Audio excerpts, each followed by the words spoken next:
Imagine this. You live on an isolated farm, miles away from the nearest town. It's the dead of winter. The snow is thick. And one morning, you step outside your front door, and you see footsteps in the snow. But they aren't yours.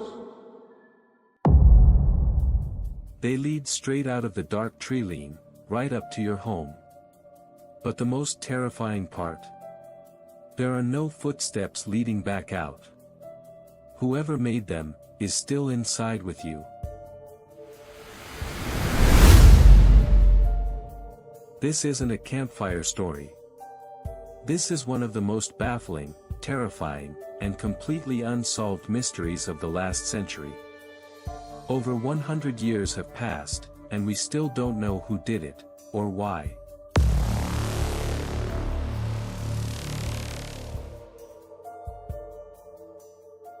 Our story takes place in the dense, freezing woods of Bavaria, Germany, in 1922. The place was called Hinterkaifeck. It wasn't really a town, just a single, solitary farm hidden away from the world. It belonged to the Gruber family. Andreas Gruber, the father, was known by the locals as a harsh, isolated man. He lived there with his wife, his widowed daughter, her 2 young children, and a farm maid. 6 people in total. They kept to themselves, working the land, completely cut off from the noise of the outside world. But in the weeks leading up to the tragedy, the outside world started bleeding in. It started with small things. Andreas told his neighbors that he had found a newspaper from Munich on his property. A paper he never bought. Then, a set of keys to the house mysteriously vanished. Someone had been picking the locks on the tool shed. And then, he heard them. Footsteps. Not outside, but right above them. Andreas reported hearing pacing in the attic of the farmhouse. Heavy, deliberate footsteps, right above their heads while they slept. He searched the house and the grounds, but found absolutely nothing. The farm maid, terrified out of her mind, packed her bags and quit. She told the family the house was haunted and ran into the freezing night. For 6 months, the family lived in peace. But then, they hired a new maid named Maria.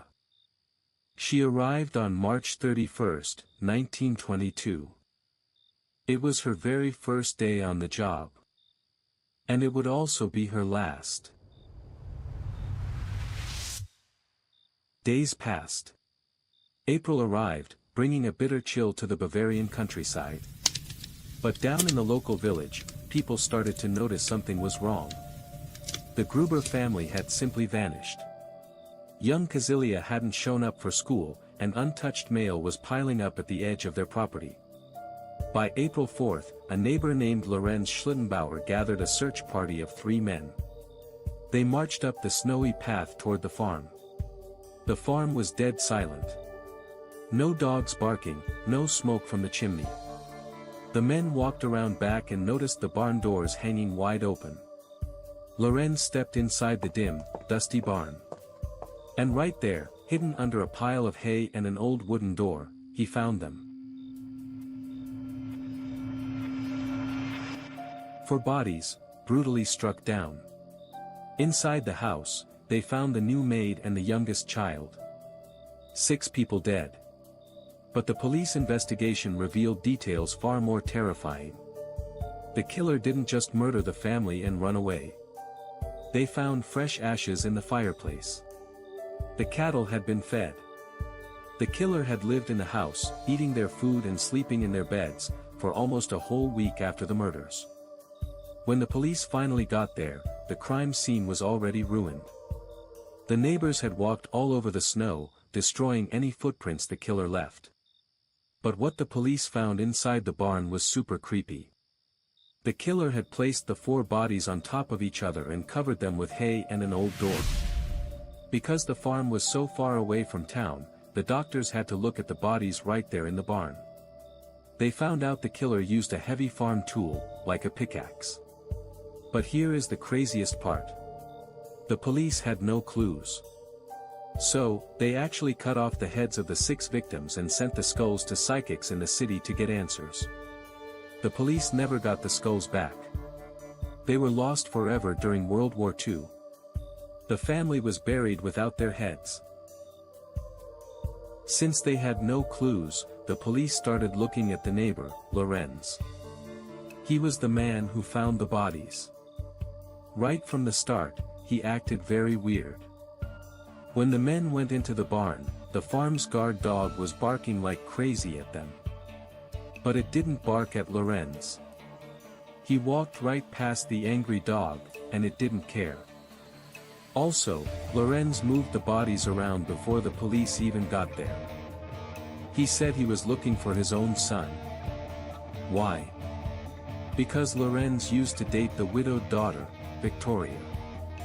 People believed he was the real father of the 2-year-old baby boy who was killed. Lorenz and the family were fighting about money for the baby just weeks before the murders. Did he get so mad that he killed everyone to stop paying? He definitely knew the farm well enough to hide in their attic. But if Lorenz didn't do it, who did? People had some crazy ideas. At first, police thought it was a robbery. But the killer left lots of money right out in the open.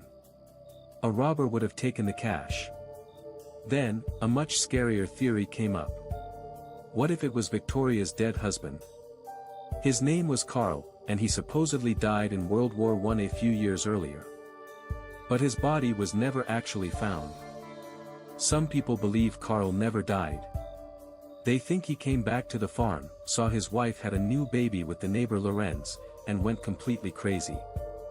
Did a soldier come back from the dead for revenge? Over the years, the police talked to more than 100 suspects. But they never arrested anyone. The farm was eventually torn down. Today, there is just a stone cross in the empty field to remember the family. The Hinterkaifeck murders remain one of the most chilling unsolved mysteries in history. The killer lived with the dead bodies for days, fed their animals, and just walked away into the snow forever. Who do you think did it? Let me know in the comments below. If you want to hear more creepy unsolved mysteries, make sure to hit that like button and subscribe.